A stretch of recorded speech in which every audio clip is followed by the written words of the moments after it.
25 line खींची है। इन्हें सब एक एक करके काटना है। पहले हम काटेंगे पहली लाइन ऐसे। ये देखिए, ये पहली लाइन काटी हमने। चलो फिर से करो दूसरी लाइन काट।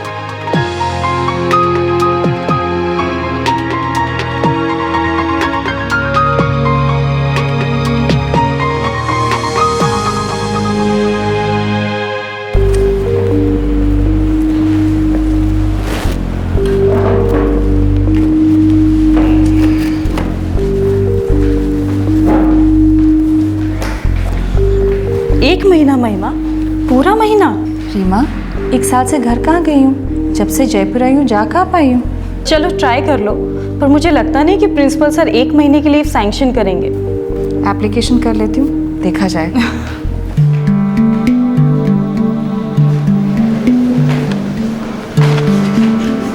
मैडम जी चेक। क्या बात है मानसी, पहले तुम्हारी चाय तुम्हारी तरह कड़क और मीठी हुआ करती थी, अब तो इसमें ना दूध है ना मिठास है ना कुछ। हम लोगों से नाराज हो क्या? अरे नहीं नहीं साहब जी, ऐसी कोई बात नहीं है। मैं अभी चीनी लेकर आई।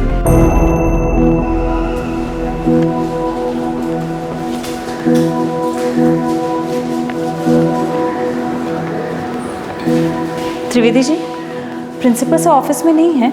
महिमा जी, सर तो मैनेजमेंट की मीटिंग के लिए गए हुए हैं। कब लौटेंगे? शायद नहीं लौटेंगे, वहीं से घर चले जाएंगे। ओह अच्छा। कोई ज़रूरी बात थी क्या? हाँ ज़रूरी तो है। तो एक काम करिए ना, कल सवेरे सवेरे आ जाइए। सर से पूछ के रखूंगा और सबसे पहले आपकी मीटिंग करवा दूंगा। अच्छा ठीक है त्रिवेदी जी, धन्यवाद।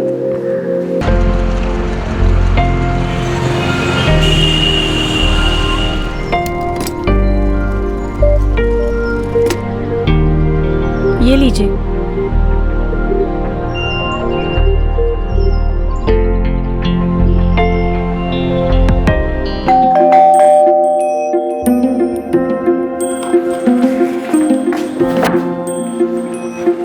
मेम साहब, मम्मी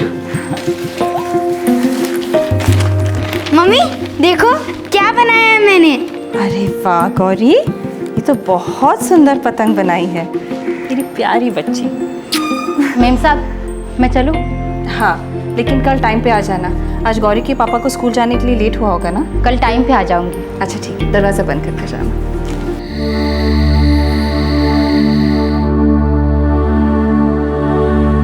नहीं, उतना भी लेट नहीं हुआ था मैं।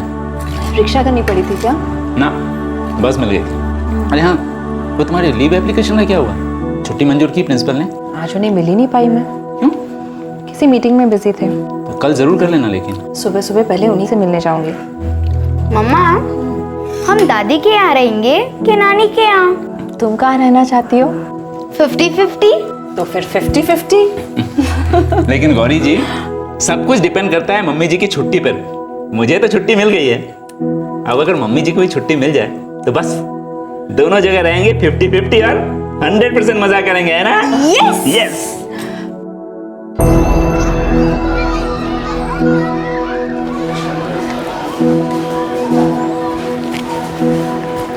त्रिवेदी जी।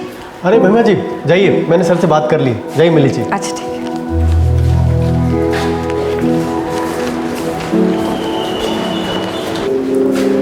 मैं कम इन सर? आओ महिमा आओ, बैठिए। बैठो बैठो बैठो। जी सर, थैंक यू। 1 महीना महिमा? जी सर। लखनऊ को बिलोंग करती हो? जी सर। तुम्हारे हस्बैंड यही किसी जयपुर के स्कूल में पढ़ाते हैं, right? Mangatram English high school sir. हाँ, अगर वो भी हमारे स्कूल में होते तो तुम्हारे लिए कितना अच्छा होता। बिल्कुल सर, लेकिन हमारे स्कूल में वैकेंसी भी तो होनी चाहिए ना सर। हमारे स्कूल में एक ही क्राफ्ट टीचर है और वो मैं हूँ सर। तुम अभी तक कॉन्ट्रैक्ट बेसिस पर हो, राइट? मतलब परमानेंट नहीं हुई हो? जी सर। बड़ा झंझट का मामला होता है ये कॉन्ट्रैक्ट वाला। अगर परमानेंट हो जाओ तो चैन की नींद ले सकती हो, राइट? सही कहा सर, एक सिक्योरिटी वाली बात होती है। तुम लोगों को जयपुर 1 साल हुआ है, राइट? जी सर। सुना है तुम्हारी लव मैरिज हुई थी? हाँ सर, मतलब ऐसा ही कुछ। सर मुझे छुट्टी तो मिल जाएगी ना सर? सुना है तुम्हारी एक लड़की भी है? जी सर, छुट्टी उसी के लिए चाहिए सर। गोद ली हुई है क्या? आप ऐसे क्यों पूछ रहे हैं सर? नहीं, किसी एंगल से नहीं लगता कि तुम्हारी लड़की है। बिल्कुल कॉलेज गर्ल लगती हो। सर वो मेरी छुट्टी की। हाँ, छुट्टी मिल जाएगी, नौकरी परमानेंट हो जाएगी। बेटा, इतनी बढ़िया फिगर और मैं इतना भी ना कर सकूं?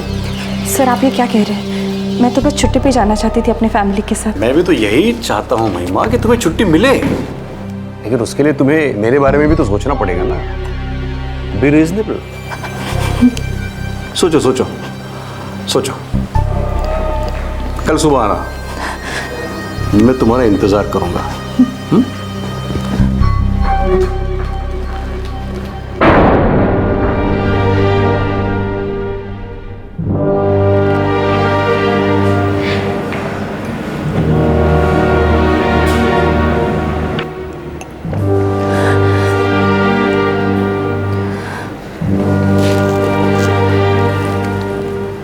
क्या हुआ महिमा?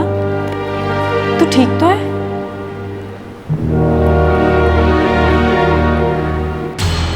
वर्क प्लेस, जहां पर आप काम करते हैं वहां पर सेक्सुअल हैरेसमेंट से हर महिला वाकिफ है। वो चाहे सरकारी दफ्तर हो, प्राइवेट कंपनी हो या फिर किसी भी साइज की ऑर्गेनाइजेशन। वो एक खास विकृत नजर होती है पुरुषों की, जो औरतों के शरीर में घिन भरा कंपन पैदा करती है। कई विमेन वर्कर्स के सामने अश्लील प्रस्ताव रखे जाते हैं। प्रमोशन के बदले शारीरिक सुख, इंक्रीमेंट के बदले सेक्सुअल फेवर, छुट्टी चाहिए, सेक्स।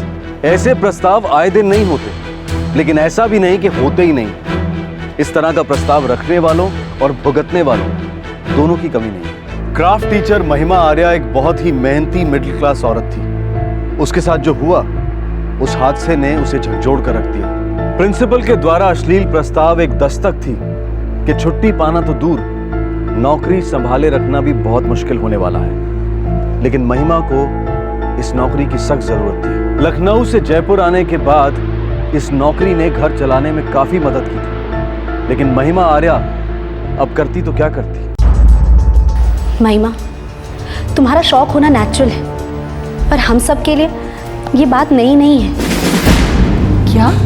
हाँ, वो हर फीमेल टीचर को ट्राई कर चुका है। जब से वो इस पोस्ट पर आया है, तब से उसके कैबिन में भी जाने में रोंगटे खड़े हो जाते हैं। पता है कल जब तुमने कहा कि तुम उनसे लीव एप्लीकेशन साइन कराने जा रहे हो, मैंने सोचा कि मैं तुम्हें वार्न कर दूं, पर फिर मैंने सोचा कि शायद वो तुम्हारे साथ ऐसा ना करे। लेकिन दिन भर मुझे लगता रहा कि वो तुम्हें तो छोड़ेगा ही नहीं। महिमा मैडम, वो किसी को नहीं छोड़ता, किसी को भी नहीं।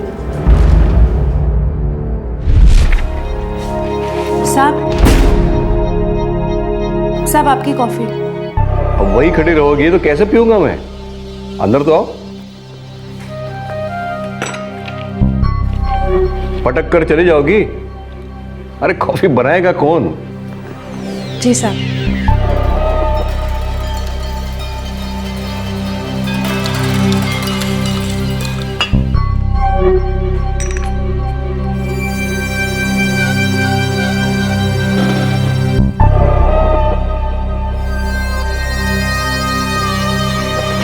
वाह, क्या अच्छी कॉफी है। पहली बार तो मुझे लगा कि मुझे कोई गलत फहमी हो गई है, शायद ऐसा कुछ है ही नहीं जैसा मुझे लग रहा है। लेकिन जब दूसरी बार हुआ ना मैडम जी, फिर तो मतलब एकदम साफ साफ। मैडम मुझे कहने लगा अगर ऑफिस में रोज़ उसकी सेवा करूंगी तो तनख्वाह बढ़ा देगा मेरी। लीचड़ कहीं का।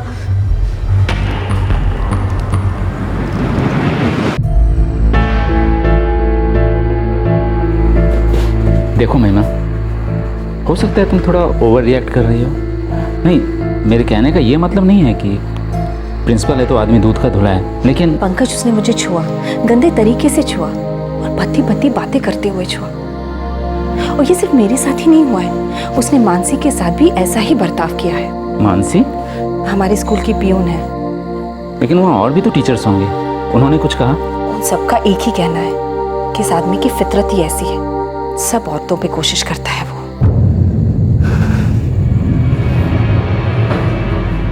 लेकिन महिमा, तुम्हारा स्कूल तो एक आर्मी स्कूल है ना? पंकज, आर्मी स्कूल तब एक्शन लेगा जब कोई शिकायत करेगा, और हम सब टीचर्स तो मजबूर हैं। सबको अपनी नौकरी जान से प्यारी है। पंकज, मुझे बहुत डर लग रहा है। मैं समझता हूँ महिमा। देखो ऐसा करते हैं, इस बार की छुट्टी का प्लान कैंसिल कर देते हैं और जो हुआ तुम उसे भूलने की कोशिश करो और चुपचाप ड्यूटी करते रहो। आगे देखते हैं क्या होता है क्या नहीं।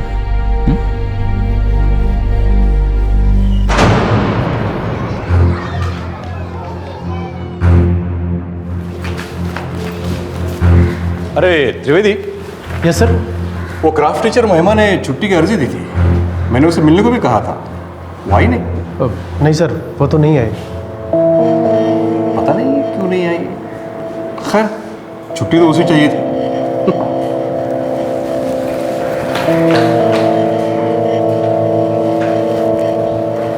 पहले से दूसरे डॉट तक हम एक लाइन बनाएंगे। ये देखिए, अब हम ये वाले डॉट से यहां तक, चलो बनाइए।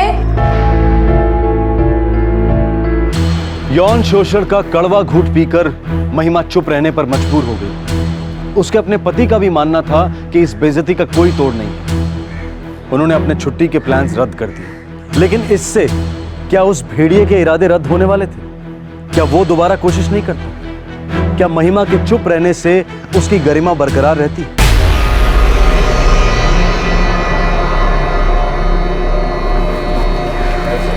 Good morning sir. Morning morning morning बेटा, मॉर्निंग।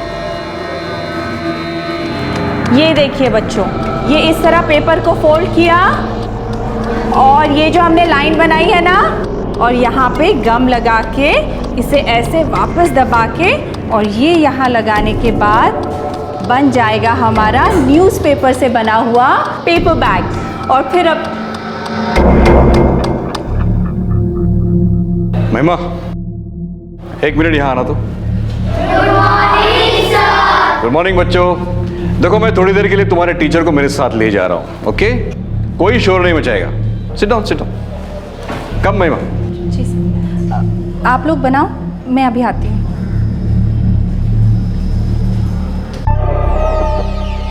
तुम मुझसे मिलने आने वाली थी? हमने अपनी ट्रिप कैंसिल कर दी है सर, अब मुझे छुट्टी की ज़रूरत नहीं है। मतलब मेरे प्रस्ताव की भी छुट्टी कर दी तुमने? इतना बुरा हूँ मैं? Sir please, I am really sorry, but ये सब मुझे बिल्कुल अच्छा नहीं लगता।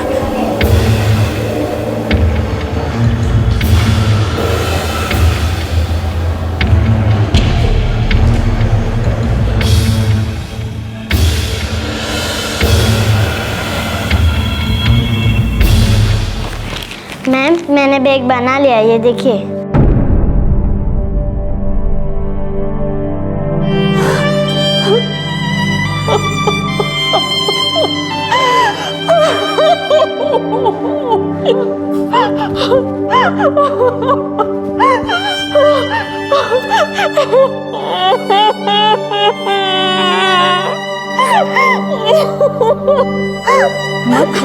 महिमा, महिमा चुप हो जाओ। महिमा, अपने आप को संभाल लेना। महिमा, संभालना अपने आप को।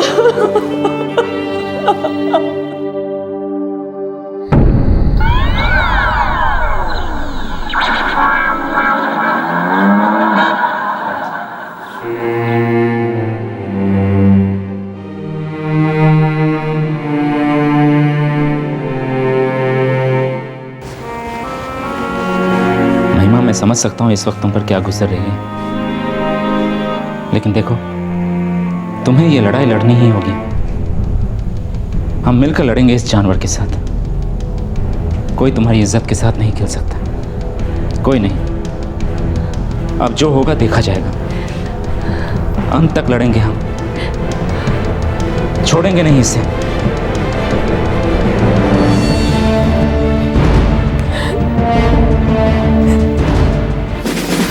आदरणीय चेयरमैन और ट्रस्टीज, मैं महिमा आर्या आपके विद्यालय राजस्थान पब्लिक स्कूल में कला विभाग में अध्यापिका के पद पर कार्य करती हूँ।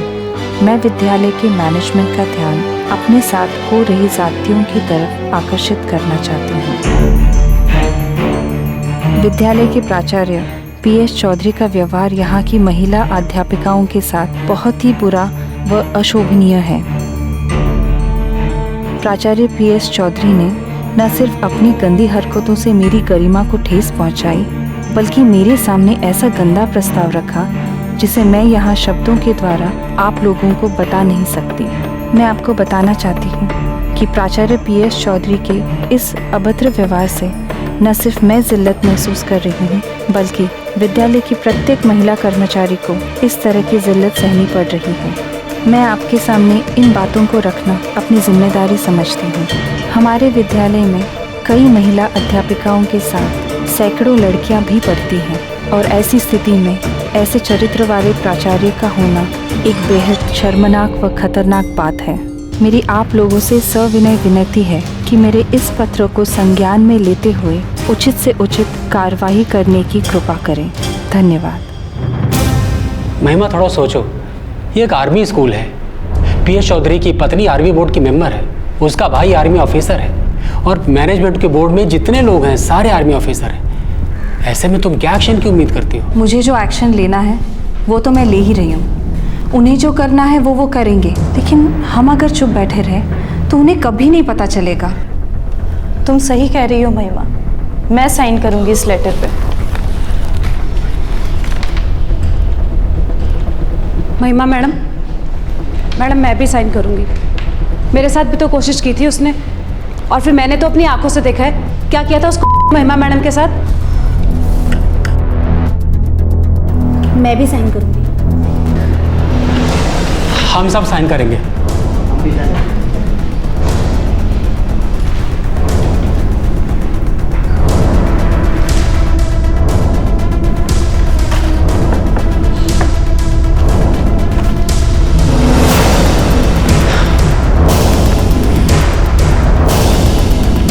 अभी सिर्फ एक शिकायत नहीं, एक जायज़ बगावत है।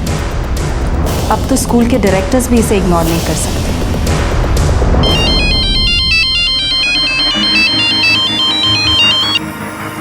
ब्रिगेडियर साहब, गुड मॉर्निंग। कैसे हैं आप? मैं ठीक नहीं हूँ चौधरी, क्योंकि हमारे स्कूल में कुछ ठीक नहीं। क्यों, क्या बात है? मेरे पास एक सीरियस शिकायत आई है। शिकायत? कैसी शिकायत? एक टीचर है महिमा आर्या। महिमा आर्या? क्या शिकायत की है उसने? क्या आपको उसकी भनक तक नहीं? हाँ, सेक्सुअल हरासमेंट का दावा ठोका होगा मुझ पर। करेक्ट।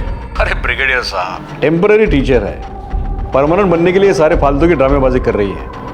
मुझे धमका कर गई कि ऐसा ही कुछ करेगी। लेकिन बाकी सभी टीचर्स ने भी इस पेपर पर साइन किए और तुम्हारे खिलाफ यौन शोषण का आरोप लगाया है।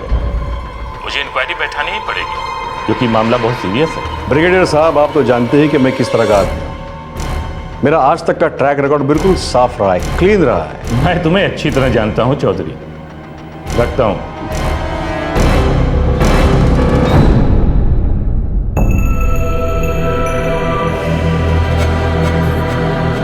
देविका, ये जो टीचर है ना, महिमा आर्या, एक नंबर के लूज कैरेक्टर है, यू नो। पता नहीं ऐसे लोगों को स्कूल में लेते ही क्यों हैं। जानू, आप थोड़ा संभल कर रहिएगा।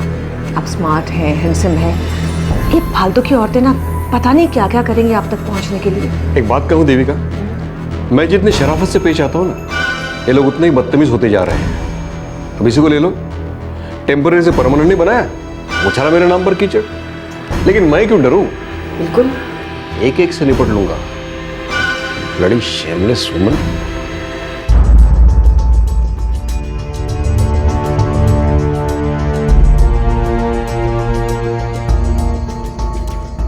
मिसेस महिमा आर्या, क्या आप अवेयर हैं कि आप एक बहुत ही सीनियर और हाईली रिस्पेक्टेड एजुकेशनिस्ट पर बहुत ही ज्यादा भद्दा इल्जाम लगा रही हैं? मैंने कोई इल्ज़ाम नहीं लगाया सर, ये हकीकत है। जो भी मेरे साथ हुआ है वो मैंने आप सब तक पहुंचाया है। आपने इस लेटर में लिखा है कि प्रिंसिपल PS चौधरी ने आपको छुआ। जी मैम। अच्छा, कहाँ कहाँ टच किया मैंने आपको मिसेस महिमा आर्या? मेरी कमर पर। ओह आई सी। मिसेस आर्या, आपने पहना क्या था? सलवार कमीज, साड़ी? साड़ी मैम। तो इन्होंने जब आपको छुआ तो आपने क्या किया? बहुत गंदा फील किया सर। और ये हुआ कहाँ पर? क्लासरूम के बाहर, कॉरिडोर में? जी मैम। आपने अपने लेटर में यह भी लिखा है कि इन्होंने आपको अपने साथ एक रात गुजारने को कहा। शाम गुजारने की बात की थी सर। शाम कहा था या रात कहा था? ठीक ठीक बताइए। शाम कहा था सर। और कहाँ मिलने के लिए कहा था? स्कूल में घर पर या किसी होटल रूम में? बस एक शाम गुजारने की बात की थी मैम। देखिए मिसेज महिमा आर्या, प्रिंसिपल पीएस चौधरी एक शादीशुदा आदमी है और इनकी बेदाग रेपुटेशन है। ऐसा डिग्निफाई आदमी आपके सामने ऐसा प्रस्ताव रखेगा, मुझे विश्वास नहीं होता फ्रैंकली। विश्वास तो मुझे भी नहीं होता सर, पर यही हुआ है, यही हकीकत है। उन्होंने ऐसा ही किया है और हमारी स्कूल की पियोन मानसी वो इस बात की गवाह है। उसने खुद ये सब देखा है। तो ठीक है, उससे भी मिल लेते हैं, हम भी तो जाने कि क्या क्या देखा उसने।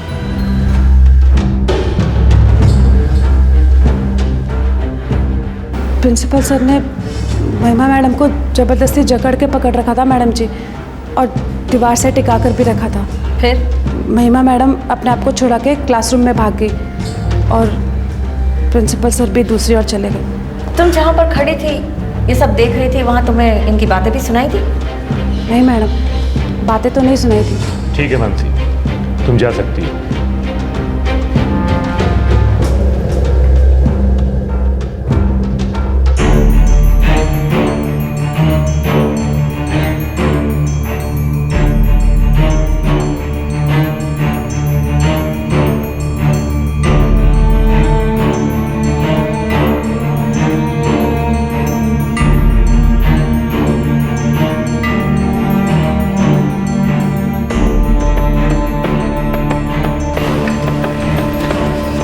महिमा मैडम, आपका लेटर। अच्छा,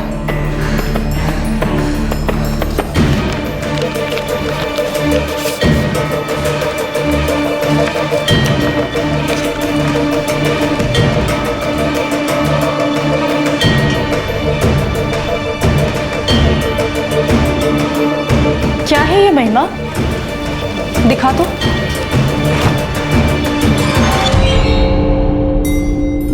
हमें ये बताने में खेद है कि आपको आपके अस्थायी अध्यापिका की सेवा से बर्खास्त किया जा रहा है। हमें आपकी अंग्रेजी भाषा पर पकड़ काफ़ी कमज़ोर लगती है, जो इस विद्यालय के लिए अति आवश्यक अनिवार्यता है। आपका कला एवं शिल्प का ज्ञान काफ़ी अच्छा था, इसी शर्त पर हमने आपको ये नौकरी दी थी, लेकिन इस शर्त के साथ कि आप अपनी अंग्रेज़ी की भाषा का स्तर सुधारेंगी। लेकिन अफसोस कि हमें आपकी अंग्रेज़ी भाषा के स्तर में सुधार नहीं दिखाई दिया। ये एक अंग्रेज़ी माध्यम का विद्यालय है और यहाँ के अध्यापिकाओं का अंग्रेज़ी स्तर इतना बुरा नहीं हो सकता। हमारे विद्यार्थियों को गलत अंग्रेज़ी भाषा का ज्ञान होगा, जो कि हमारे विद्यालय के लिए अशोभनीय है। अतः विद्यालय का ये आखिरी निर्णय है कि इस महीने के समाप्त होने तक आपकी सेवा को तत्काल प्रभाव से खत्म कर दिया जाएगा और विद्यालय आपकी जगह दूसरी दक्ष अध्यापिका को नियुक्त करेगा। आपकी तनख्वाह से संबंधित सारे कार्यों को तत्काल पूरा कर लिया जाएगा। हम आपके उज्जवल भविष्य की कामना करते हैं।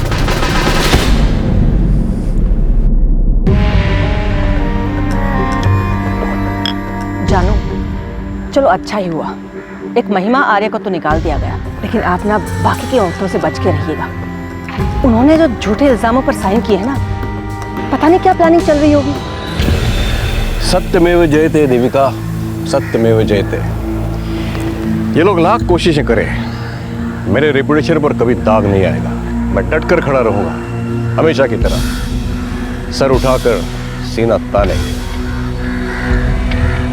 जनवरी 2011 में महिमा आर्या का कॉन्ट्रैक्ट टर्मिनेट किया गया। उसे स्कूल छोड़ने के ऑर्डर्स दिए गए। महिमा का समर्थन करने वाले सभी स्टाफ मेंबर्स को भी धमकी दी गई कि अगर वो महिमा को सपोर्ट करते रहे तो उनके साथ भी वही हश्र होगा जो महिमा के साथ हुआ।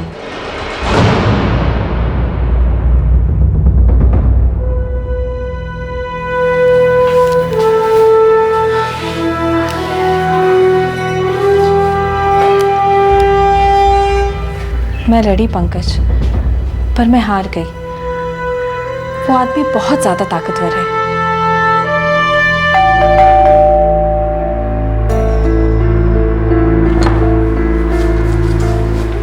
Hello aunty. हेलो बेटा, नमस्ते। महिमा, ऐसे दिल छोटा नहीं करते। मेरी एक रिश्तेदार है जो जयपुर में पीयूसीएल की सेक्रेटरी को जानती है। ये पीयूसीएल क्या है Reema? People's union for civil liberties. ये एक ऐसी संस्था है जो काम की जगह पर हो रहे हैरेसमेंट के केसेस में मदद करती है। लेकिन रीमा, अब वो हमारी क्या मदद करेंगे? महिमा, ऐसे निराश नहीं होते। अरे जहाँ दुनिया में पीएस चौधरी जैसे लोग हैं वहाँ कुछ अच्छे लोग भी हैं।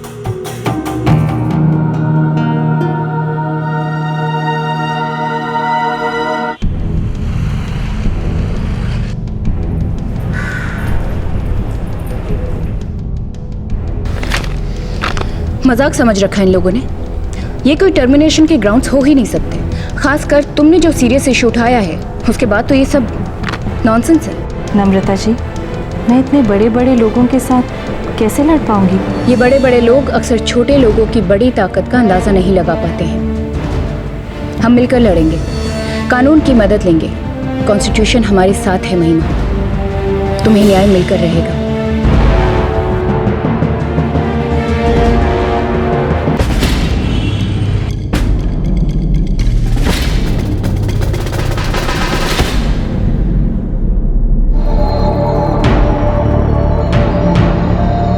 इंस्पेक्टर साहब, आईपीसी सेक्शन 354 के तहत ये एक साफ sexual harassment at work place का केस है। केस तो बनता है, तो फिर आप तुरंत एफआईआर दर्ज कीजिए। Step by step madam. पहले मैं शिकायत दर्ज कर लेता हूँ, उसके बाद शुरुआती तहकीकात करूँगा, एफआईआर उसके बाद। ज़रूर, तो फिर हमें तुरंत एक्शन लेना चाहिए। ज़रूर, लेकिन सबसे पहले मुझे उन सारे गवाहों से बात करनी होगी।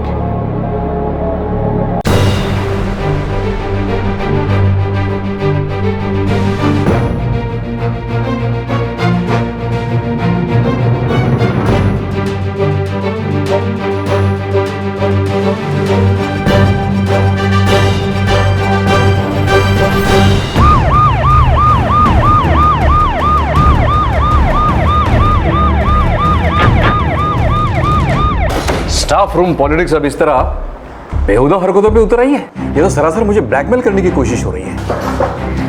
देखिए चौधरी साहब, आपको जो कुछ भी कहना है आप अपने स्टेटमेंट में कहिएगा। हमारे लिए आपकी तरफ का बयान भी बहुत मायने रखता है। तो बताइए, आपकी स्टोरी क्या है चौधरी साहब?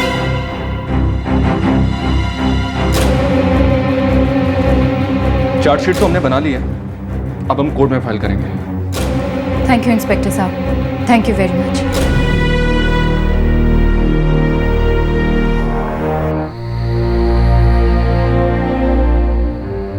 धीरज रखो महिमा, अब उन लोगों को पता चलेगा कि औरत की गरिमा के साथ खिलवाड़ करने का नतीजा क्या होता है। पंकज, मुझे फिक्र अपनी नहीं है, मुझे चिंता उन स्टाफ मेंबर्स की जिन्होंने मेरे कंप्लेन लेटर पे साइन किया है। कभी कभी तो लगता है उन्हें इन चीज़ों में शामिल ही नहीं करना चाहिए था। ये लड़ाई खुद अकेली लड़नी चाहिए थी।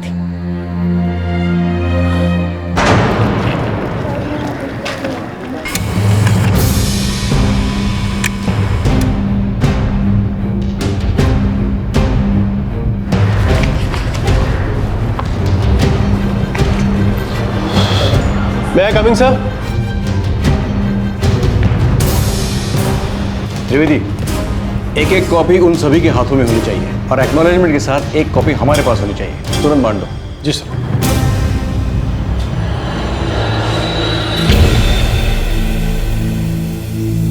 आपको सूचित किया जा रहा है कि आपकी सर्विस इमीडिएट इफेक्ट के साथ टर्मिनेट की जा रही है। ये बहुत शर्म और परेशानी की बात है कि स्कूल का स्टाफ स्कूल के खिलाफ साजिश कर रहा है ताकि इतने पुराने और इज्जतदार इंस्टीट्यूशन पर दाग लगे और स्कूल के माननीय प्रिंसिपल की बदनामी हो। कल सुबह से आप सभी का स्कूल आना मना है। स्कूल की जो भी प्रॉपर्टी आपके पास है उसे आज ही सिक्योरिटी के साथ डिपॉजिट करें। अगर इस ऑर्डर का पालन नहीं किया गया तो सख्त कानूनी कार्रवाई की जाएगी, हर एक के साथ।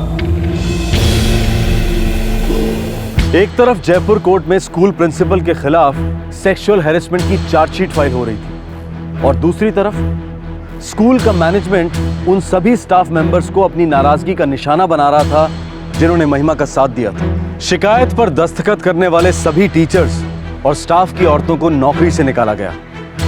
एक औरत की लड़ाई में उसके कई कलीग्स की बलि चढ़ रही थी। लेकिन अगर दूसरे नजरिए से देखा जाए तो एक औरत की लड़ाई अब स्कूल की सारी औरतों की लड़ाई बन गई थी। यह अब एक युद्ध था, औरत जाति की गरिमा का। काम करने वाली औरतों के यौन शोषण के खिलाफ एक मोर्चा खुल गया था। मैडम जी, प्रिंसिपल ने मेरे पति को कहा है कि मेरी बेटी को 9वीं कक्षा में फेल कर देगा। उसका पूरा साल बर्बाद करने की बात कर रहा है वो। मुझे माफ़ कर दो मानसी, मुझे इसी बात का तो डर था कि मेरी वजह से तुम सबको तकलीफ होगी और इतनी मुश्किलों का सामना करना पड़ेगा। नहीं महिमा नहीं, तुम्हारी वजह से तो हम सबको हिम्मत मिली है और तुमने हम सबकी इज्जत की रक्षा के लिए अपनी आवाज़ उठाई है। अगर तुम चुप रहती तो पता नहीं हम में से अगला निशाना और कौन होता, और धीरे धीरे ये सबके साथ होता रहता। हम इतने सालों से सब जानकर भी चुप थे महिमा, तुमने हमारे सोए हुए गुस्से को जगाया है। और अब ये गुस्सा सोने वाला नहीं है महिमा, मैं तुम्हारा आखिर तक साथ दूंगी। ये लोग ऐसा कैसे कर सकते हैं? मतलब एक हद होती है।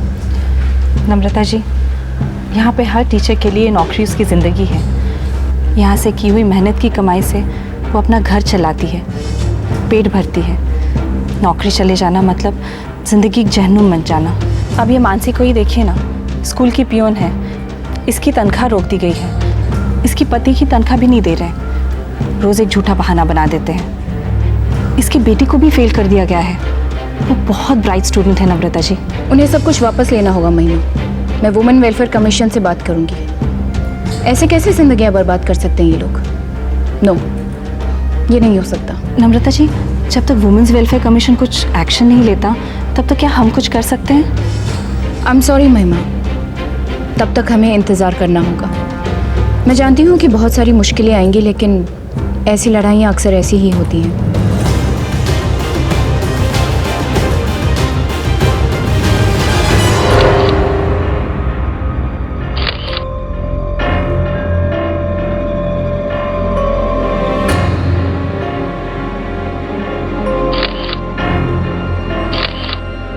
ये मेरा लिखा हुआ कंप्लेन लेटर और ये मेरा टर्मिनेशन लेटर और ये मेरे इन सब स्टाफ मेंबर्स के टर्मिनेशन लेटर्स है जिन्होंने मेरे साथ हुए अन्याय के खिलाफ आवाज़ उठाई और मेरा समर्थन किया। मिसेज आर्या, ये स्कूल डिफेंस सर्विसेज के एडमिनिस्ट्रेशन में आता है। क्या आपने आर्मी हेडक्वार्टर में इसकी कंप्लेंट की है? जी हाँ, फिलहाल हम PUCL की मदद ले रहे हैं जो हमें वुमेन्स वेलफेयर कमीशन तक पहुँचाने की मदद करेगा। और हाँ, हम डिफेंस मिनिस्ट्री को भी आगाह करेंगे। क्या आपको यकीन है कि आप आखिर तक ये लड़ाई लड़ेंगी और आपको न्याय मिलेगा? मैं नहीं जानती, मैं वाकई में नहीं जानती।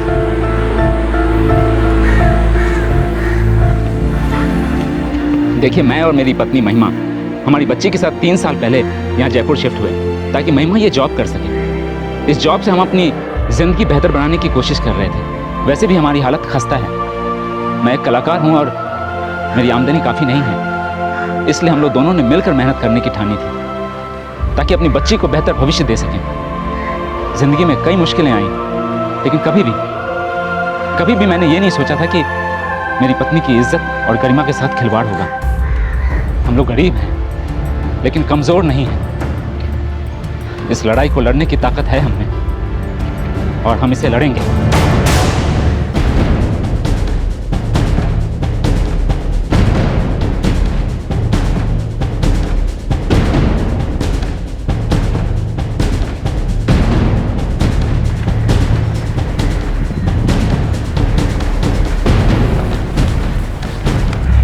जानू, एक बात पूछूं, सच सच बताओगे? अब तुम भी मुझ पर शक करने लगी हो? नहीं जानू, ऐसी बात नहीं है। दरअसल मैं थोड़ा सा अपसेट हूँ। ये मीडिया वालों की रिपोर्ट की वजह से सोसाइटी में काफ़ी बदनामी हो रही है हमारी।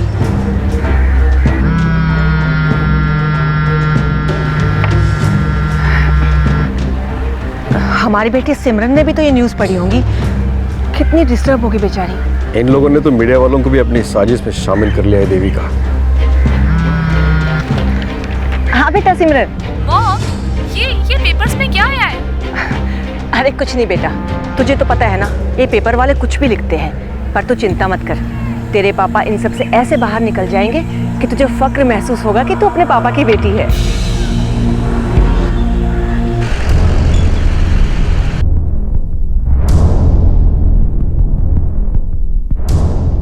सवाल सिर्फ प्रिंसिपल का नहीं है मैम। प्रिंसिपल ने तो महिमा के साथ बदतमीजी की ही है, लेकिन स्कूल का बोर्ड, उन्होंने भी महिमा को बहुत ह्यूमिलेट किया है।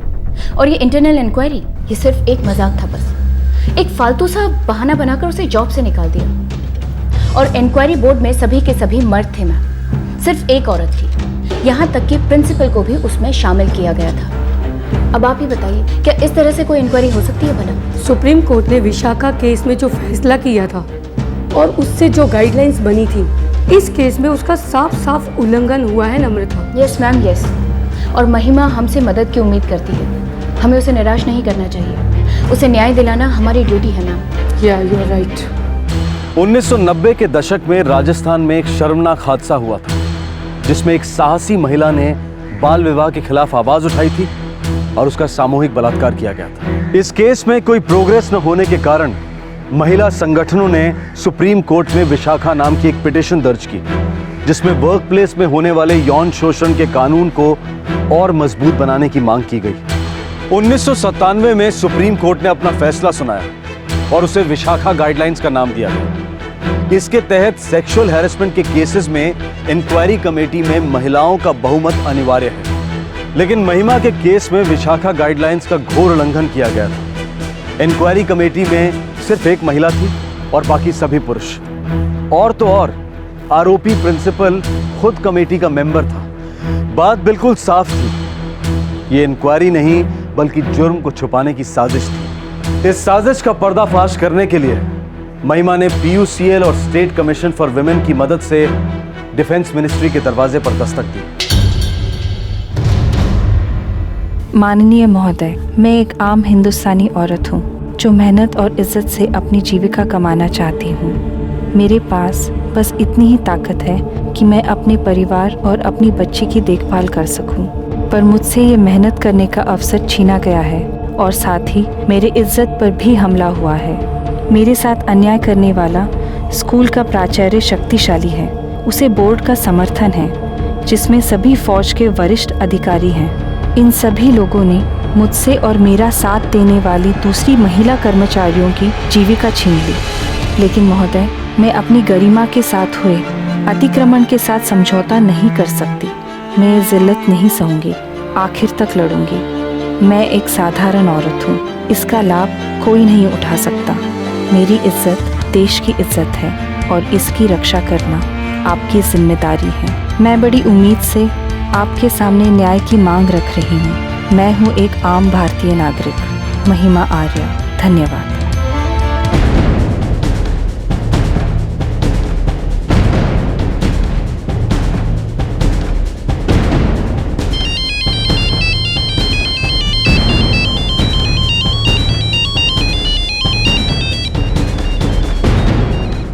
गुड मॉर्निंग ब्रिगेडियर साहब। ये मॉर्निंग गुड नहीं चौधरी, तुम्हारे लिए एक बैड न्यूज़ है। क्यों, क्या हुआ सर?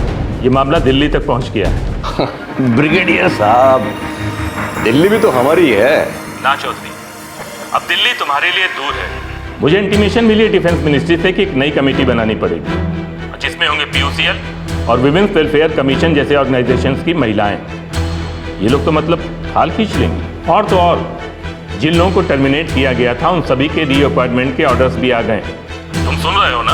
हाँ, मैं सुन रहा हूँ ब्रिगेडियर साहब, लेकिन इस समस्या का उपाय क्या है? आपका मास्टर प्लान क्या है सर? प्लान तो हमारे मास्टर लोगों ने बनाया है चौधरी, और मुझे इस मैटर पर डेली रिपोर्ट भेजने को भी कहा गया है, और मैं इस रिपोर्ट का एक भी पेज इधर से उधर नहीं कर सकता। तुम्हें जो कुछ करना है ना, जल्दी कर लो। वैसे मेरे ख्याल से गेम ओवर।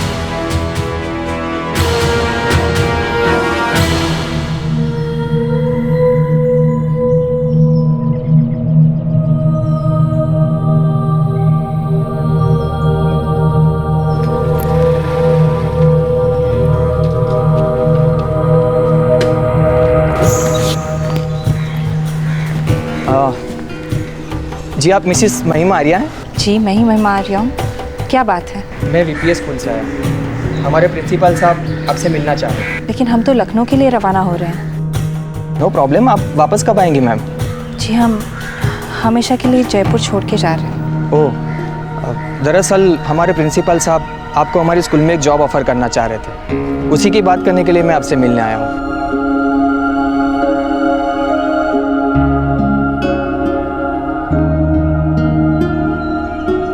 सेक्सुअल हैरेसमेंट का यह केस अब सब जुडिशियल मैजिस्ट्रेट कोर्ट में दाखिल है। Day to day report defence ministry को भेजी जा रही है। जब केस और इंक्वायरी शुरू हुई तब प्रिंसिपल PS चौधरी अपने प्रिंसिपल के पद पर बरकरार थे। लेकिन मई 2012 में central board of secondary education ने एक आदेश पास किया कि इंक्वायरी खत्म होने तक प्रिंसिपल पीएस चौधरी को उनके पद से हटा दिया जाए। डिफेंस मिनिस्ट्री के अंडर आने वाले इस स्कूल को एक सेक्सुअल हैरेसमेंट सेल बनाने का भी आदेश दिया गया। महिमा आर्या और उसका पति अब अपने नए जॉब में सेटल थे, लेकिन प्रिंसिपल पीएस चौधरी के खिलाफ उनकी लड़ाई पूरे जोर शोर से जारी है। वर्कप्लेस में सेक्सुअल हैरेसमेंट का डर कई महिला कर्मचारियों पर आए दिन घात लगाए बैठा रहता है। कुछ महिलाएं शिकार हो जाती हैं और कुछ विरोध करती हैं, आवाजें बुलंद करती हैं। लेकिन अक्सर ऐसे केसेस में जब कोई औरत विरोध करती है तो सबसे पहले उस औरत के आचरण और चरित्र पर सवाल उठाए जाते हैं। ऊपर से इंक्वायरी कमेटी में पीड़ित महिला से ऐसे ऐसे सवाल किए जाते हैं जिससे वो अनकंफर्टेबल फील करती है, और इसी वजह से कई महिला कर्मचारी चुप रहना पसंद करती हैं और अक्सर नौकरियां छोड़ देती हैं। कुछ कुंठित पुरुष ये आर्ग्यूमेंट पेश करते हैं कि महिलाएं निजी दुश्मनियां निभाने के चक्कर में सेक्सुअल हैरेसमेंट का दावा करती हैं, लेकिन अगर ऐसे केसेस हैं भी तो शायद लाखों में एक होंगे। ऑफिसेज में महिला और पुरुष कर्मचारियों के बीच में हंसी मजाक, हाथ मिलाना, फ्रेंडली तरीके से गले मिलना, ये सब होता रहता है, लेकिन अक्सर इस बात का गलत मतलब निकाला जाता है। रूढ़िवादी लोग तुरंत लपक कर ये कहते हैं कि महिलाओं को अपनी लक्ष्मण रेखा पता होनी चाहिए, और विकृत मानसिकता के लोग फ्रेंडली औरत को चालू करार देने में देर नहीं करते। हमारे आज के एपिसोड की दूसरी कहानी।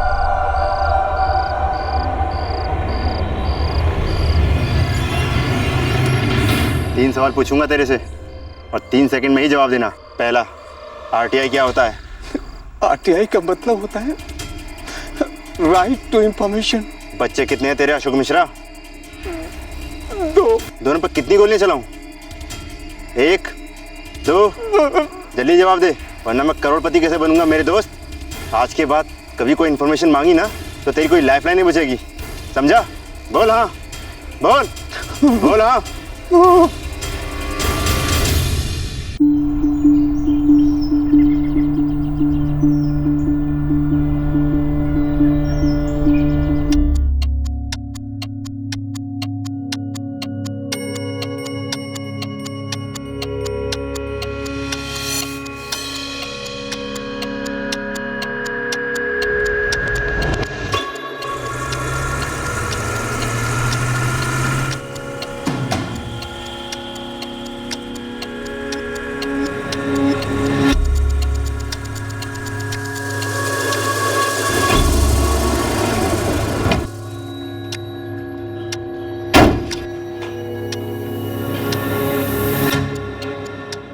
चतुर्वेदी जी, ये आदमी तो सारी इंफॉर्मेशन जानने की मांग कर रहा है। कैसी इंफॉर्मेशन होती? अरे दुनिया भर की, गांव के रास्ते, बिजली के खंभे, चेक डैम का काम, मतलब सारा कुछ। डॉक्टर ओम प्रकाश तिवारी हीरोगिरी का सांप सूंघ गया इसको। ये भी अशोक मिश्रा के रास्ते पर निकल पड़ा है। और आप तो जानते हैं चतुर्वेदी जी कि इस आरटीआई एप्लीकेशन का जवाब मुझे देना ही पड़ेगा। तो दे दीजिए ना।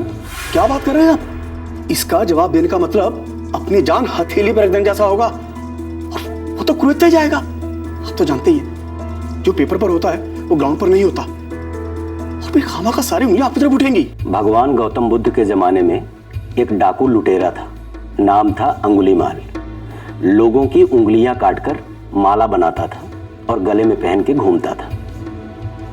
क्या समझे?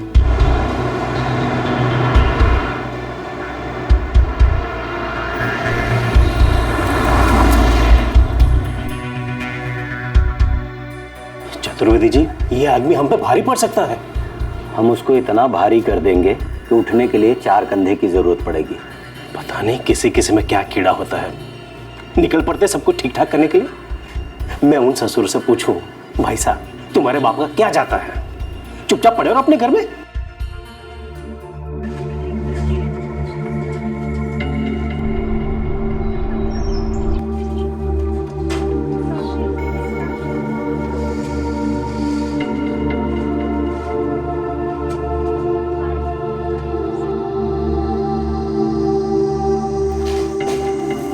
डॉक्टर साहब, हमारी आरटीआई एप्लीकेशन का जवाब आ गया है। बाद में पढ़ लूँगा, हाइलाइट्स बताओ क्या क्या है। सर, इसके मुताबिक 3 चेक डैम बनाए गए हैं, 50 बिजली के खंभे खड़े किए गए हैं और 60 रास्तों पर कंक्रीट बिछाई गई है। और लोगों की आंखों में धूल झोंकी गई है। हर एक सरकारी प्रोजेक्ट्स के लिए लाखों रुपए आते हैं, करोड़ों का आउटले है, सारा पैसा जाता है इनके। हलक दिखाओ।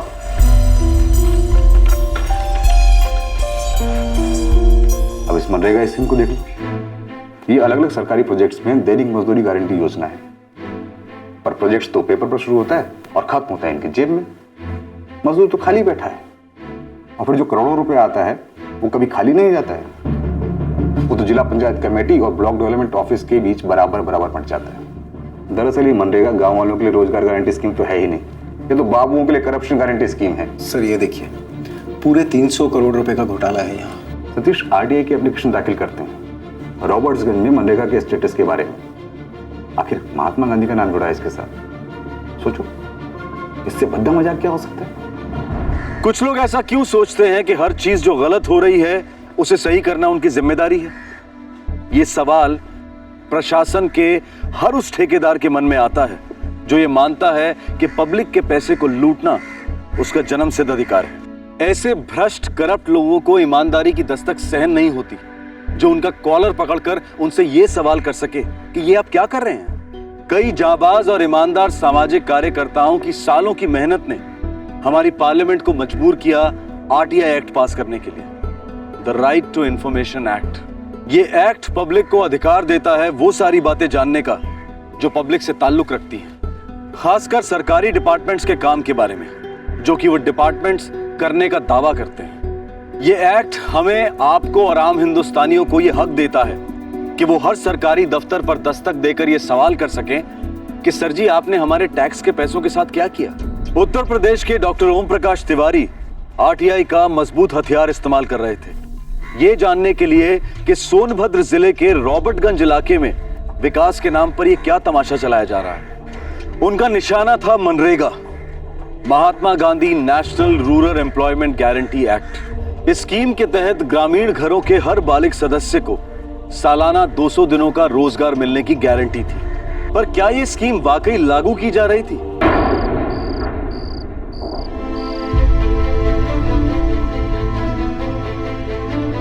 मेरे पास रॉबर्टगंज के हर उस निवासी की डिटेल्स हैं जो रोजगार के योग्य हैं। ऐसा इसलिए क्योंकि मैंने सभी लोगों के राशन कार्ड और बीपीएल कार्ड बनवाने में मदद की थी। इसमें भी जिला पंचायत कमेटी और ब्लॉक डेवलपमेंट ऑफिसर्स ने काफ़ी रुकावटें पैदा की। फिलहाल मुझे ये जानना है कि कितने गाँव वासियों को मनरेगा स्कीम से फ़ायदा हुआ है। जहाँ तक मेरी जानकारी है, एक भी गाँव वाले को इस स्कीम से रोजगार नहीं मिला, ना ही मजदूरी। पर रिकॉर्ड्स के मुताबिक रॉबर्टगंज को यह स्कीम अलॉट हो चुकी है। कैसे? 10 बज चुके हैं, आपका काम कब खत्म होगा? थोड़ी देर और। मैं सिर्फ 15 मिनट के बाद लाइट बंद कर दूंगी। क्या देती हूँ आप? अरे ऐसा मत करना, जरूरी काम कर रहा हूँ भाई। 4 बजे से उठते हैं आप? हाँ, रात भर सोते नहीं हो, दिन रात बस काम ही करते रहते हो। बशांति, ये लेटर कंप्लीट करना है। जैसे मेरे ना कहने से आप रुकने वाले हो, कीजिए अपना काम।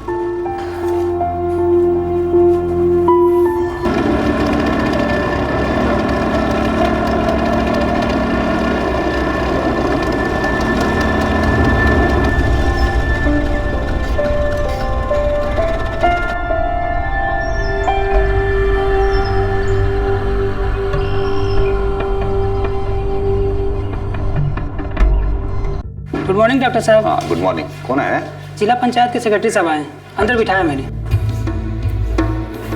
नमस्कार डॉक्टर साहब। नमस्कार। क्या बात है सेक्रेटरी साहब, परेशान दिख रहे हो?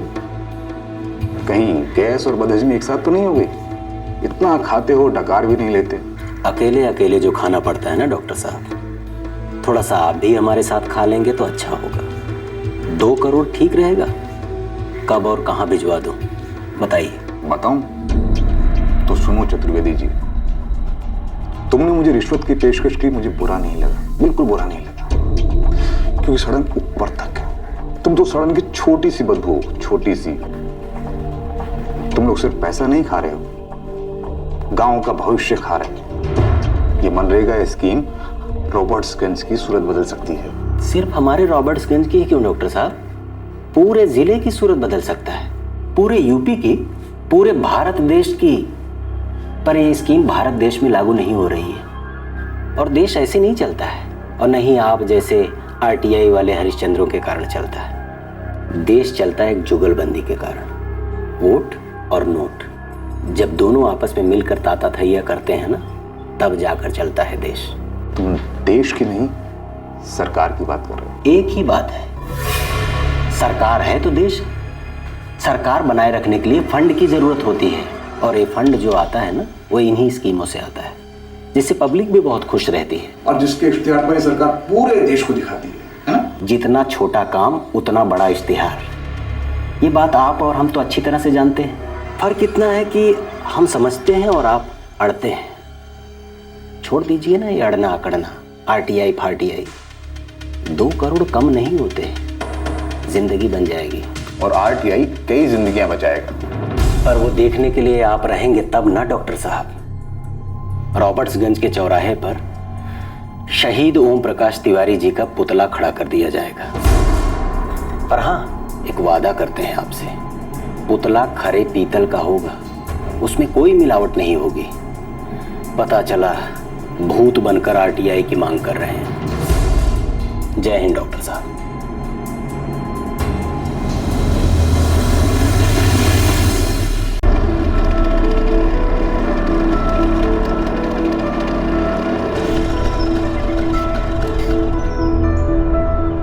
डॉक्टर साहब, आप जिला पंचायत सेक्रेटरी पर जान की धमकी का आरोप लगा रहे हैं। जी हाँ, वो भी मेरे क्लिनिक में घुसकर। मैं आपकी कंप्लेंट लिखवा देता हूँ। आपके सिक्योरिटी की रिक्विजिशन मैं डीएम साहब के ऑफिस पहुंचा दूंगा।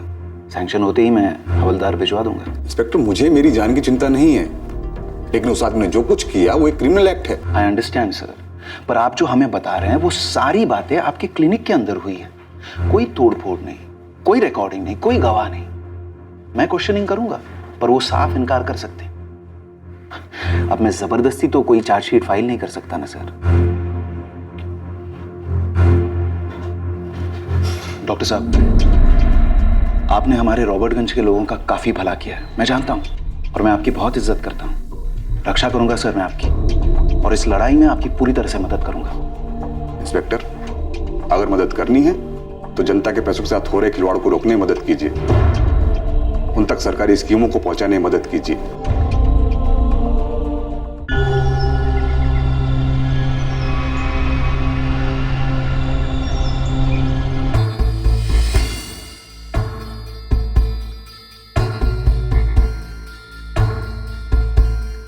सर जी, रॉबर्ट्सगंज इलाके में मनरेगा के इम्प्लीमेंटेशन को लेकर एक आरटीआई फाइल हुई है, क्या करें? वो सरफिरा डॉक्टर ओम प्रकाश तिवारी फिर भागने लगा है। जी सर, क्या जवाब दूं? कोई जवाब मत दो, जो करता है करने दो। ये सारी गलती सरकार की, जिसने आरटीआई पास करवा दिया। इस आरटीआई ने तो हम लोग के पेट पर लात मार दी है। हमारी आरटीआई एप्लीकेशन का जवाब नहीं दे रहे, कोई बात नहीं। इस मनरेगा वेबसाइट से पता लग जाएगा कितना दूध है और कितना पानी।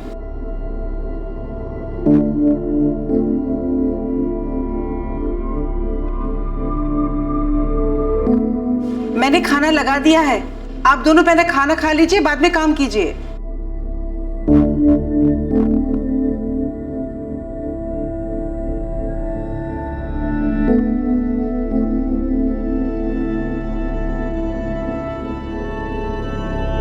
काम तो अब शुरू होगा शांति।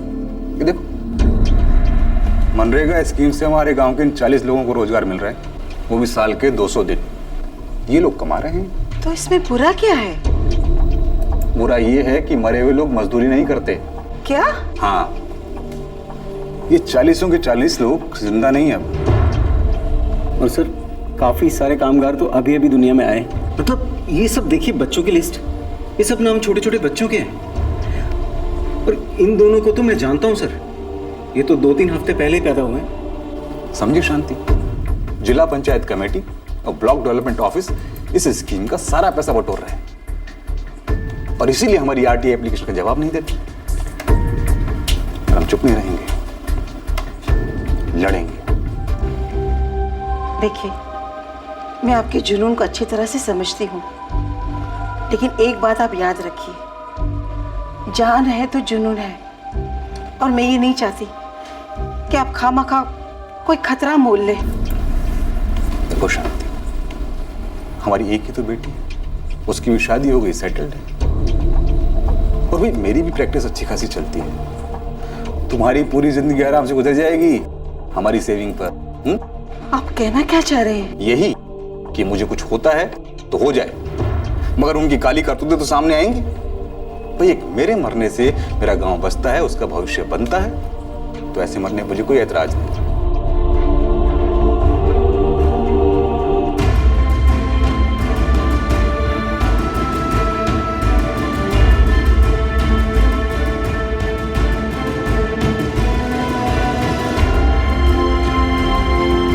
ये आदमी भी ना ड्रामेबाज है।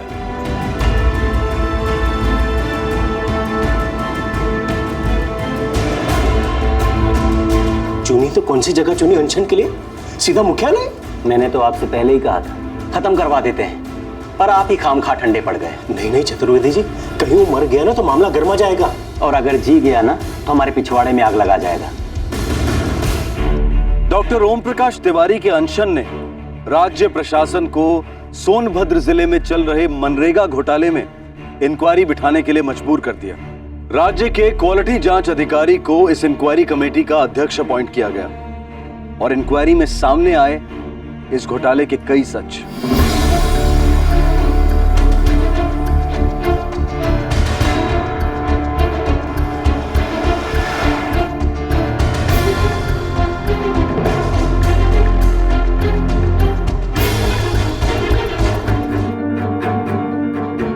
पूरे 300 करोड़ की लूट हुई है सर। सोनभद्र में मनरेगा के इश्यूइंग अथॉरिटी से लेकर पंचायत सेक्रेटरी प्रकाश चतुर्वेदी और बीडीओ सुभाष कश्यप सहित 150 लोग इस रैकेट में शामिल हैं सर। बहुत ही भयंकर कांड है सर। सर ये डॉक्टर ओम प्रकाश तिवारी जो हैं, इन्होंने बहुत बड़े हाथी की पूंछ पकड़ ली है। ठीक है सुनील, मैं जरूरी एक्शन इनिशिएट करूंगा। Thank you sir.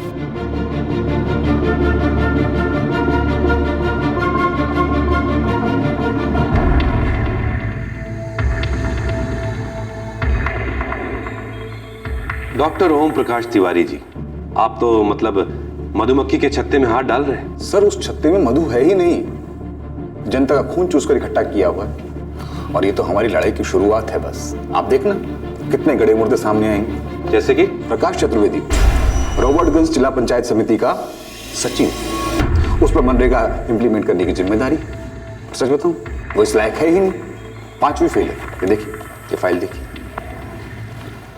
Sir. RTI से जानकारी मिली है कि उसने एक से एक जाली डिग्री इकट्ठी की हैं अपनी क्वालिफिकेशन दिखाने के लिए, और इस फरेब में बड़े बड़े अफसर्स ने उसका साथ दिया है। देखिए डॉक्टर, मैं सख्त कार्रवाई के ऑर्डर तो पास कर दूंगा, पर सच में इससे सच्चाई नहीं बदलेगी। आप मुझे समझा रहे हैं या धमका रहे हैं, या फिर आप भी मुझे घूस देने की पेशकश कर रहे हैं? आपको क्या लगता है? मैं तो सिर्फ इतना चाहता हूं कि जो तीनों बातें मैं सोच रहा हूं वो तीनों गलत हो। आप उन पर सख्त से सख्त कार्रवाई का आदेश दें। वो तो मैं दूंगा, कई लोगों की नींदें खराब होंगी, पर मेरा यकीन मानिए आपकी नींद भी हराम हो जाएगी। आपकी पोजीशन के आदमी से इतनी निराशा की उम्मीद नहीं थी मुझे। पोजीशन? आपको क्या लगता है आईएएस होने से, डीएम होने से कोई करप्शन को रोक सकता है?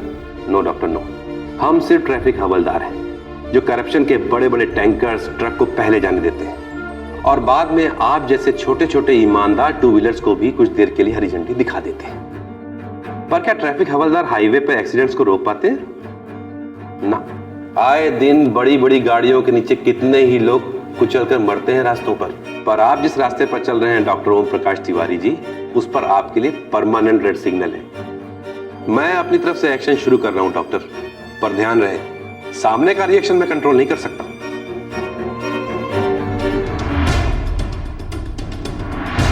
महोदय, श्रीमान प्रकाश चतुर्वेदी, जिला पंचायत सेक्रेटरी, रॉबर्ट्सगंज, आपको सूचित किया जाता है कि आपको अपने ही विभाग में गड़बड़ी करने और दोषी पाए जाने के कारण आपको जिला पंचायत सचिव के पद से तुरंत बर्खास्त किया जाता है।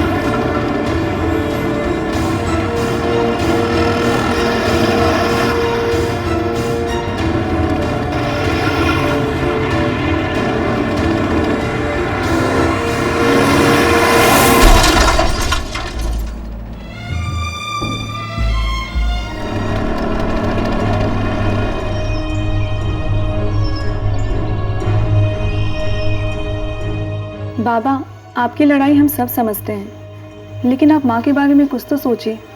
खतरों से आप खेलते हैं, लेकिन असली जख्म माँ के अंदर होते हैं। बाबूजी, आप बुरा मत मानिएगा, लेकिन आपका ये आंदोलन अगर कोई असलियत बदलेगा तो वो सिर्फ आपकी निजी जिंदगी का, आपका ये खुशहाल परिवार खामखा बिखर जाएगा। और दुनिया को तो रत्ती भर का फर्क नहीं पड़ता बाबूजी। तुम लोगों को क्या लगता है कि मुझे डर नहीं लगता?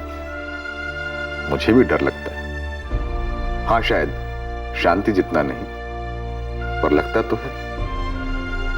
हाथ में चोट लगी है, खून बहा है, बहुत दर्द होता है। और ये दर्द होता है तो मुझे याद दिलाता है कि मैं जिंदा हूं, और ये भी याद दिलाता है कि लड़ाइयां चल रही हैं। चुपचाप एक कोने में बैठकर गलत होते हुए देखता रहूंगा तो शायद ये दर्द नहीं होगा, पर जी भी नहीं पाऊंगा मैं। लेकिन आप अकेले हैं इस दुनिया में इस लड़ाई के लिए। अपनी उम्र देखिए आप। प्यार और जंग में उम्र नहीं देखी जाती शांति। बढ़ती उम्र के साथ हमारा प्यार बदला क्या? मेरी ये जंग भी प्यार की जंग है। मुझे अपने लोगों से प्यार है, मुझे अपने देश से प्यार है, और प्यार की कोई एक्सपायरी डेट नहीं होती।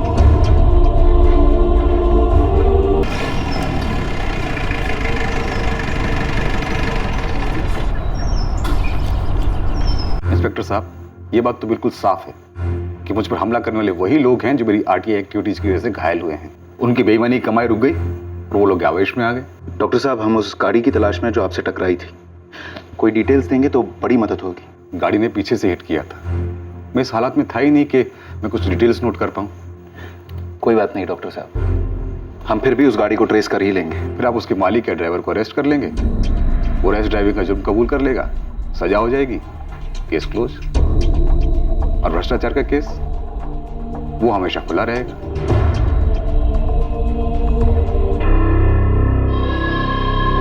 सर जी, आज तक ऐसा कभी नहीं हुआ। जिस आदमी की सुपारी ली उसने सड़क पर ही दम तोड़ दिया। इसका तो नसीब ही अच्छा है जो इसके टुकड़े टुकड़े नहीं हुए। देश की संपत्ति के लुटेरों के पास अब एक ही रास्ता बचा था, डॉक्टर ओम प्रकाश तिवारी की आवाज को हमेशा के लिए खामोश कर देना। उनके परिवार में हो रहे तनाव के बावजूद गंभीर रूप से घायल डॉक्टर ओम प्रकाश अपनी लड़ाई से पीछे हटने को तैयार नहीं थे। जिन लोगों को उन्होंने निशाना बनाया था उन्हें बर्खास्त तो किया गया था, लेकिन वो लोग डॉक्टर ओम प्रकाश की सांसें बर्खास्त करने पर तुले थे। ये लुटेरे अगर चाहते तो वो अपनी कठपुतलियों को उन्हीं पदों पर बिठाकर अपना लूटपाट का सिलसिला जारी रख सकते थे, लेकिन डॉक्टर ओम प्रकाश इन कठपुतलियों की रस्सियां काटने के लिए तैनात बैठे थे। लुटेरों के पास एक ही विकल्प था कि डॉक्टर ओम प्रकाश की लाइफलाइन ही काट दी जाए। सारे जहां से अच्छा हिंदुस्तान हमारा, हमारा सारे जहां से अच्छा हिंदुस्तान हमारा। बच्चों, मैं जानता हूं कि भाषण सुनना बहुत बोरिंग होता है। मैं भी जब तुम्हारे इतना छोटा था ना, तो कई बार भाषण सुनते हुए खड़े खड़े ही सो जाता था। लेकिन अब हमें सोना नहीं, जागना है और जगाना है देश को। आप लोग पूछोगे कैसे? हम कैसे जगा सकते हैं? जगा सकते हैं। शुरुआत करो अपने घर से, अपने माँ बाप से एक सीधा सवाल पूछो। जब भी आपके माँ बाप आपके लिए कोई चीज खरीद कर लाएं, कोई गिफ्ट खरीद कर लाएं, उनसे पूछो, मम्मी पापा, आप जो ये चीज हमारे लिए खरीद कर लाए हैं, क्या ये वाकई आपके ईमानदारी से कमाए गए पैसों से है?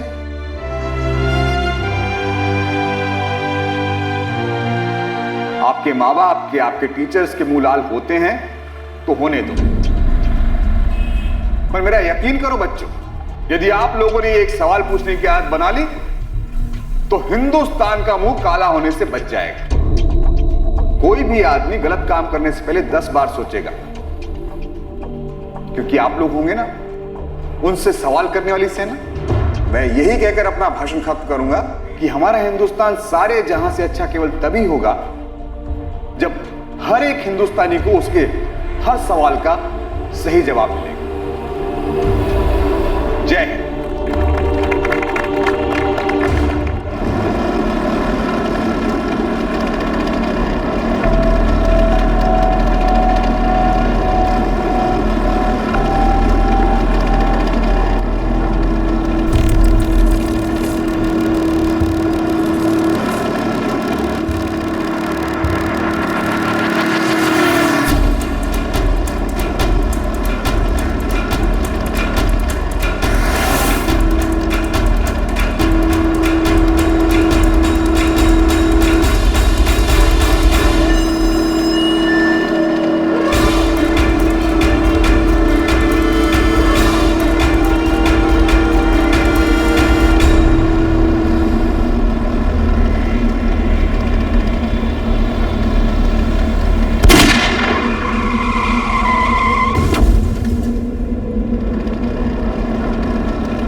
हॉस्पिटल पहुंचने तक डॉक्टर साहब पूरे होश में थे इंस्पेक्टर। कुछ बोले?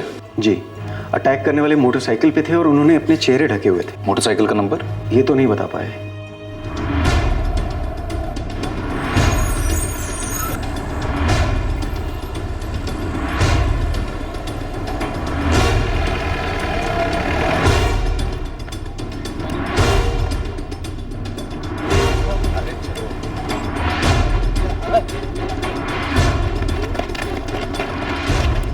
सर, हम हर मुमकिन कोशिश कर रहे हैं। नाकाबंदी पूरे जोर से चल रही है, लेकिन अब तक कुछ हाथ नहीं लग पाया है। डॉक्टर ओम प्रकाश तिवारी की कंडीशन कैसी है अब?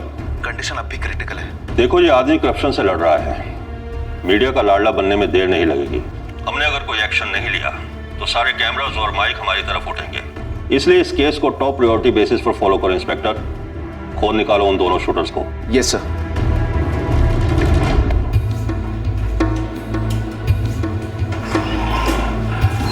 डॉक्टर ओम प्रकाश तिवारी जी ने कुछ समय पहले आपके खिलाफ एक कंप्लेंट लिखवाई थी। मेरे खिलाफ?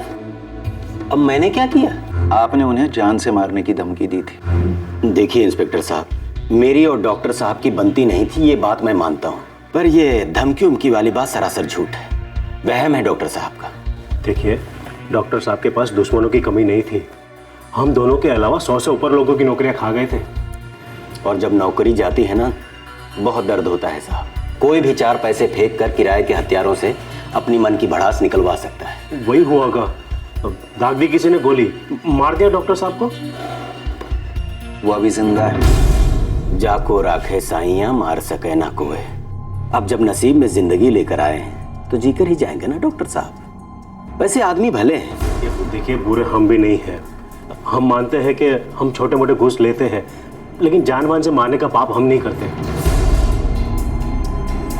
सरकारी स्तर पर चल रहे भ्रष्टाचार और हेरा फेरी के खिलाफ लड़ने वाले आम आदमियों पर हमले अब काफी आम हो गए हैं। ये सब कुछ आजादी के पहले भी हुआ करता था, लेकिन तब उन आम आदमियों को फ्रीडम फाइटर का खिताब हासिल था। लेकिन आजादी के बाद सच और ईमानदारी की मशाल जलाए रखने वालों को सुपारी किलिंग्स के द्वारा भस्म किया जा रहा था। सरकारी गलीचों के नीचे अपनी गंद को धकेलने वालों को आरटीआई एक्ट झकझोर कर रख देता है। ये एक्ट उनकी काली करतूतों पर रोशनी डालता है, उन्हें कई सवालों के जवाब देने पर मजबूर करता है, और वो भी पब्लिक और मीडिया के सामने। आरटीआई एक्ट का इस्तेमाल करते हुए सच को सामने लाने में कई ईमानदार सिपाही शहीद हुए हैं। और अब बारी थी डॉक्टर ओम प्रकाश की। उन पर दूसरा जानलेवा हमला हुआ था, लेकिन किस्मत उनका कवच बनकर खड़ी। डॉक्टर साहब कैसे है वो? He is a fighter. Doctor Om Prakash बच जाएंगे, आप लोग चिंता ना करें। गोली का निशाना ब्रेन था, लेकिन किस्मत अच्छी थी कि गोली कान को छूते हुए निकल गई। क्या हम उनसे बात कर सकते हैं? जी हाँ, बिल्कुल बात कर सकते हैं।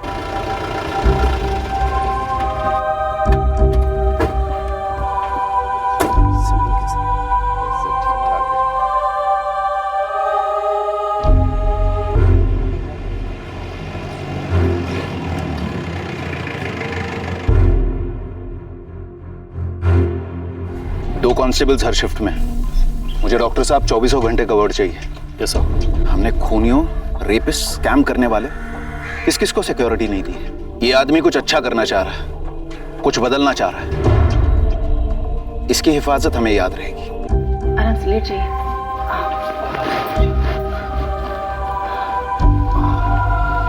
बस अब बहुत हो गया। मैं आपको घर से बाहर तब तक नहीं जाने दूंगी जब तक आप पूरी तरह से ठीक नहीं हो जाते। आप इसे मजाक मत समझिए। मैंने सतीश को कह दिया है कि क्लिनिक बंद, सब बंद। जो भी प्रैक्टिस करनी है आपको यहीं घर पर कीजिए। उन लोगों ने मुझे 2 बार मारने की कोशिश की और मैं दोनों बार बच गया। इसका मतलब तकदीर भी साजिश कर रही है। तकदीर भी चाहती है कि मैं अपना काम करता रहूं। और फिर जिसकी टीम में तकदीर हो वो टीम हारती नहीं है। तुम लोग मेरी फिक्र करना छोड़ दो, सब ठीक हो जाएगा। आपकी फिक्र ना करें? नहीं, ऐसे तो नहीं हो सकता है। बल्कि मैं आपसे कहना चाहती हूँ कि आप कुछ दिनों के लिए कुछ मत कीजिए, सब अपने आप ठीक हो जाएगा। हाँ शांति, अपने आप छोटे छोटे जख्म ठीक होते हैं, नासूर नहीं। तो क्या आप अकेले डॉक्टर हैं जो इस दुनिया के नासूर को ठीक करते घूमेंगे? हाँ, मीठी गोलियां उन्हीं ही खिलाएंगे आप जो आप पर बंदूक की गोली दागते हैं। बाबूजी, इस लड़ाई में आप बिल्कुल अकेले हैं। ये आपको क्यों नहीं दिखाई देता? अपना घर अच्छा दिखे इसलिए हम उसे रोज साफ करते हैं। माँ अपने बच्चों को अच्छा खाना खिलाती है ताकि बच्चे सेहतमंद बने। सब लोग अपना अपना काम करते हैं। मैं भी उन्हीं की तरह अपना काम कर रहा हूँ। वो सभी अच्छा काम करने वाले लोग मेरे साथ हैं। मैं अकेला नहीं हूँ। बाबा, आप में और उनमें फर्क है। वो लोग जो करते हैं सिर्फ अपने खून के रिश्तों के लिए, अपने परिवार के लिए। मैं जानती हूँ कि आप क्या कहेंगे कि गांव, शहर, देश ये सब हमारे घर जैसा है। लेकिन बाबा ऐसा नहीं है। कल होकर अगर आपको कुछ होता है तो फर्क सिर्फ हमें पड़ेगा, देश को नहीं। और बाबूजी, आजादी का दौर अलग था, तभी हम गुलाम थे। तो आज क्या हम आजाद हैं? आज हम गुलाम हैं उस मानसिकता के कि सब कुछ सही है। हम गुलाम है उस सोच के कि कोई फर्क नहीं पड़ता। हम गुलाम है उस डर के कि जान जोखिम में क्यों डालें। हम गुलाम हैं भ्रष्टाचार के, गुलाम हैं भ्रष्ट लोगों के। अभिषेक, आजादी की सबसे ज्यादा जरूरत तो हमें आज, और आजादी मिलती नहीं है, जीती जाती है लड़कर।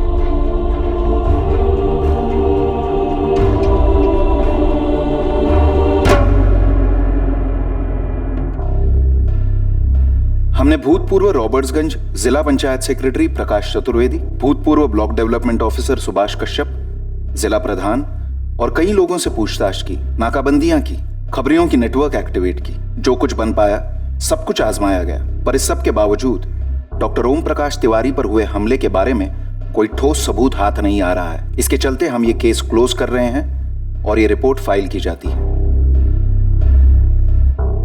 इस अटैक के केस को लेकर डॉक्टर ओम प्रकाश सीआईडी की जांच की मांग करना चाहते हैं और सोनभद्र के एसपी ने उन्हें आश्वासन दिया है कि वो उनका समर्थन करेंगे। इस संदर्भ में डॉक्टर ओम प्रकाश ने केंद्र सरकार को भी चिट्ठी लिखी है। जवाब आना अभी बाकी है। डॉक्टर ओम प्रकाश की जद्दोजहद ने मनरेगा स्कीम के स्कैम का भांडा फोड़ कर दिया। इसकी वजह से प्रकाश चतुर्वेदी, सुभाष कश्यप और कई और भ्रष्ट अधिकारी भी सस्पेंड या डिसमिस हुए।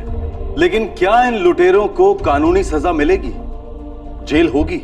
राइट टू इंफॉर्मेशन यानी सूचना का अधिकार सन 2005 में हमारे देश में अनिवार्य रूप से लागू किया गया था। भारत एक लोकतांत्रिक देश है, यहां जनता मालिक है, इसलिए लोगों को यह जानने का हक है कि सरकारें और सरकारी विभाग उनके लिए क्या कर रहे हैं। हर आदमी टैक्स देता है और नागरिकों को आरटीआई के द्वारा यह जानने का अधिकार मिलता है कि सरकार उनका पैसा किस प्रकार से खर्च कर रही है। सुप्रीम कोर्ट ने राइट टू इंफॉर्मेशन के अधिकार को हमारे मौलिक अधिकारों का हिस्सा बताया है। इस कानून से सरकारी कामों में ट्रांसपेरेंसी बढ़ जाती है और सरकार भी जनता के प्रति आंसरेबल हो जाती है। आरटीआई कानून के द्वारा न सिर्फ सरकार और उसके नुमाइंदे जनता को जवाब देने के लिए मजबूर हो जाते हैं, बल्कि सरकारी विभागों में चल रहे भ्रष्टाचार को भी रोका जा सकता है। लेकिन आरटीआई एक्ट का इस्तेमाल करने वाले नागरिकों की जान की रक्षा कौन करेगा? सरकार। या फिर इस देश की न्याय व्यवस्था।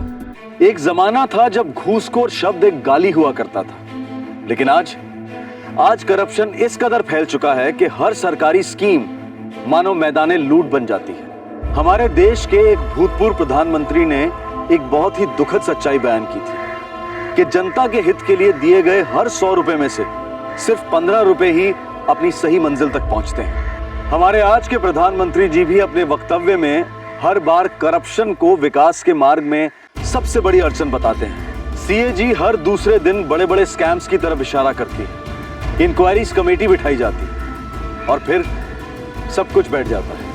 हमारे देश में भ्रष्ट लोगों को दंड देने में किसी को कोई जल्दी नहीं है, इसलिए भ्रष्ट होने में ना तो किसी को देर लगती है, ना डर लगता है और ना ही शर्म महसूस होती है। और ऐसे में अगर एक बच्चा ये सवाल उठाए कि मम्मी पापा आपने जो इतनी कीमती चीजें मुझे खरीद कर दी हैं, इतना बढ़िया हॉलिडे जो हमने एंजॉय किया, या मेरा बर्थडे जो हमने इतनी धूमधाम से मनाया, क्या इन सब चीजों में खर्च किया गया एक एक पैसा ईमानदारी से कमाया गया था? ये ख्याल शायद बहुत अजीब लगे, लेकिन क्या हम स्कूल लेवल पर बच्चों को आरटीआई एक्ट से परिचित करवा सकते हैं? शायद बच्चों के इनोसेंट सवाल हर भ्रष्टाचारी की गर्दन को शर्म से झुका दे। शायद इससे हम एक ऐसी पीढ़ी तैयार कर सकते हैं जो बेझिझक होकर, निडर होकर, लाखों की तादाद में मिलकर भ्रष्टाचार के दरवाजे पर दस्तक दे सकती है, सवाल पूछ सकती है। आपसे फिर मुलाकात होगी, तब तक अपना ख्याल रखें, सुरक्षित रहें। जय हिंद। इस तरह के और भी एपिसोड देखने के लिए